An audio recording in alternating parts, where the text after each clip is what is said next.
L'État du Canada rural est un rapport publié tous les 2 ans par la Fondation canadienne pour la revitalisation rurale. Cette année, le rapport examine les principaux problèmes des communautés rurales dans chaque province et territoire. Ici, le Dr Sarah Breen, l'une des autrices du chapitre de la Colombie-Britannique. Durant les 5 dernières années, les zones rurales de la Colombie-Britannique ont été gravement touchées par des incendies records. Alors que j'enregistre cette vidéo, la saison 2021 des feux a vu plus de 1500 incendies et plus de 800 000 hectares brûlés, y compris la description de la communauté de Reen. La communauté et la recherche démontrent clairement les impacts sur ces zones rurales, y compris les conditions qui exacerbent les incendies.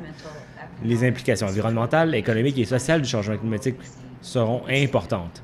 Pour nos gouvernements locaux, les groupes communautaires ainsi que les individus, cela comprend 3 éléments clés. Le premier étant l'éducation et la sensibilisation.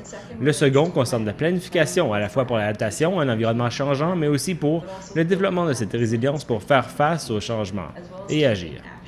Des efforts collaboratifs sont nécessaires pour faire face au changement climatique. Les terres de la couronne qui entourent nos communautés rurales ont un impact. Elles sont gérées par le gouvernement provincial. Donc, alors que l'on apporte des changements à la gestion de ces terres de la couronne, les communautés devront aussi s'adapter et être aidées pour la sécurité. En outre, le changement climatique est un autre domaine important de réconciliation et d'établissement de relations et de partenariats avec les Premières Nations et les peuples autochtones, ce qui demeure l'une des mesures les plus importantes et les plus critiques pour les communautés rurales de la Colombie-Britannique.